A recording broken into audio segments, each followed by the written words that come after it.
आज आपके साथ सिजलिंग गोला कबाब की एक बहुत ही कमाल की रेसिपी शेयर करने लगा हूं। और सबसे ख़ास बात इस रेसिपी की ये है कि इसके लिए ना तो आपको कोयले चाहिए ना अंगीठी चाहिए।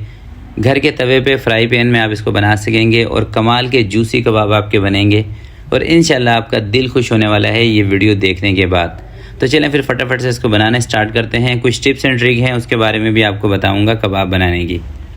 बिस्मिल्लाहिर्रहमानिर्रहीम। 1 किलो में कीमा लेकर आया था बाज़ार से और धो के देखें इस छन्नी के ऊपर मैंने रख दिया था कीमा। तकरीबन 1 घंटे इसका पानी अच्छी तरीके से निकल गया है। कीमा धो के कम से कम 1 घंटे आपने इसको छन्नी के ऊपर स्ट्रेनर के ऊपर रखना है ताकि इसका पानी निकल जाए। ऐसा करने से कबाब दोस्तों टूटते नहीं हैं। 2 प्याज चॉप करके बड़े साइज़ की इसके अंदर मैंने शामिल कर दी है।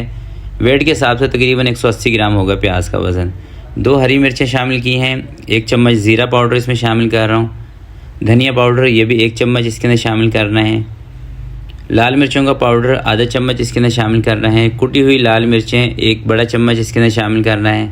और नमक 1 बड़े चम्मच से थोड़ा सा आपने कम इसके अंदर शामिल करना है। ज़्यादा भर के शामिल करेंगे नमक तो नमक तेज़ हो जाएगा। जायफल जवातरी का पाउडर 2 चुटकी। कश्मीरी लाल मिर्च आधा चम्मच शामिल कर लें या जो छोटे वाला चम्मच है वो ले लें। गरम मसाला पाउडर 1 छोटा चम्मच आपने इसके अंदर शामिल करना है। और अदरक और लहसुन का पेस्ट ये 1.5 चम्मच शामिल करना है। देखिए जब भी बीफ की या मटन की कोई भी चीज़ आप बनाया करें ना इसके अंदर अदरक और लहसुन का ज़्यादा इस्तेमाल किया करें। तमाम मसाले इसके अंदर शामिल करने के बाद आपने इसको अच्छे तरीके से मिक्स कर लेना है। तो देखिए मैंने जो बाज़ार से कीमा लिया था ना ये थोड़ा सा मोटा कीमा है, ठीक है, इसलिए हमें चॉपर की ज़रूरत होगी। अगर आपके पास चॉपर नहीं है आपके घर में, फिर आपने क्या करना है कि बाज़ार से ही बारीक कीमा करवा लेना है और प्याज को आपने जूसर वाले जग के अंदर डाल के पीस लेना है और प्याज का पानी निचोड़ लेना है, ठीक है। तो मैंने दोस्तों प्याज का पानी नहीं निचोड़ा था, सिर्फ प्याज को मैंने चॉप किया है। अगर ये कबाब आपको बनाने हो अंगीठी के ऊपर यानी कि कोयलों के ऊपर सिकाई करनी हो फिर आपने प्याज का पानी लाजमी निचोड़ना है। और अगर आप अंगीठी के ऊपर बना रहे हैं तो फिर आपने कीमे को धोना भी नहीं है, क्योंकि दोस्तों जो कबाब कोयले के ऊपर बनते हैं ना उसके अंदर ज़रा सा भी अगर पानी होगा तो उस पर ठहरते नहीं है, वो जो सीखें होती हैं ना उससे गिर जाते हैं। तो ये तो हम बनाएंगे तवे के ऊपर इसलिए इसके अंदर इतना मसला नहीं है। और दूसरी बात यह है कि इस कबाब को जूसी बनाने के लिए आपने इसके अंदर फ़ैट थोड़ा सा लाजमी रखना है। जैसे आपने मेरा गोश्त चेक किया था ना तकरीबन आधा पाव के करीब चर्बी थी गोश्त के साथ ही। तो जूसी कबाब बनाने के लिए दोस्तों 10 या 12% के करीब गोश्त के साथ ही फ़ैट होना लाजमी है। अगर गोश्त आपका बिल्कुल सूखा है रूखा है तो फिर अलग से आप इसके अंदर थोड़ा सा घी शामिल कर लें। 1 किलो के अंदर 100 ग्राम के हिसाब से। तो अब इसको उठा के मैं 30 मिनट के लिए रख रहा हूँ फ्रीज़र के अंदर ताकि ये थोड़ा सा सेट हो जाए। 30 मिनट के बाद दोस्तों इसको मैंने फ्रीज़र से बाहर निकाल लिया है। अच्छा, फ्रीज़र में इसको इसलिए रखते हैं ताकि इसके अंदर जो फ़ैट होता है ना वो मेल्ट हो जाता है जब हम इसका कीमा वगैरह बनाते हैं ना।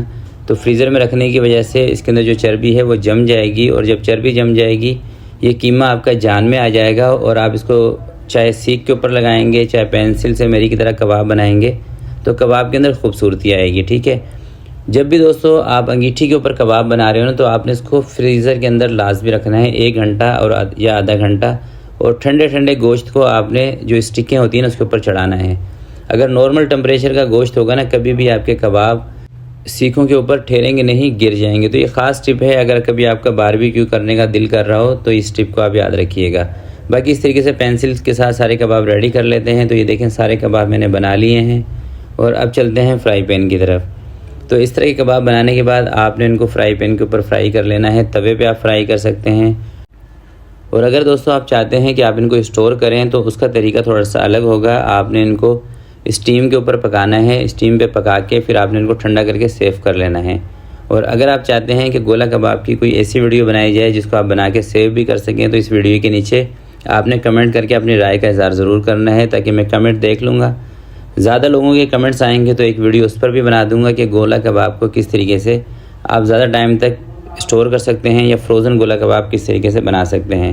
मगर मैं समझता हूँ कि ये वाले जो कबाब है ना इनके अंदर ज़्यादा टेस्ट होता है फ्रोज़न के मुकाबले में, क्योंकि ताज़ा गोश्त आप लेकर आए बाज़ार से और ताज़े गोश्त के कबाब की बात ही कुछ और होती है।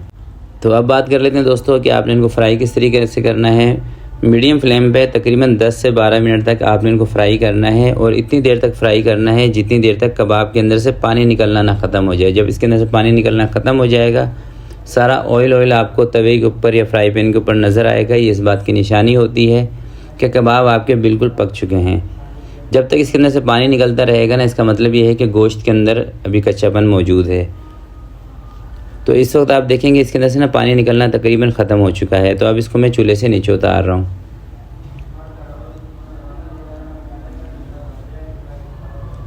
तो ये देखें दोस्तों, ये है हमारे कबाब का फ़ाइनल लुक। और अभी एक पीस ना मैं आपको तोड़कर भी दिखाता हूँ। यकीन करें इतने मज़ेदार ये कबाब बनेंगे ना अगर आप इस रेसिपी को फॉलो करेंगे कि इंशाल्लाह आपका दिल खुश हो जाएगा। और ये देखें एक कबाब मैं आपको तोड़कर दिखा रहा हूँ।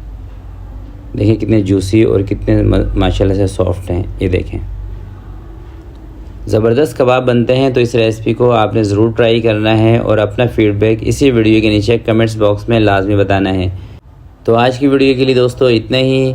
और वीडियो अच्छी लगी हो तो प्लीज़ इसको लाइक ज़रूर कीजिएगा, दोस्तों के साथ रिश्तेदारों के साथ शेयर ज़रूर कीजिएगा। आपसे मिलते हैं किसी नेक्स्ट वीडियो में। तब तक के लिए अपना बहुत सारा ख्याल रखिएगा, अपने वालिदैन का ख्याल रखिएगा। अल्लाह हाफ़िज़।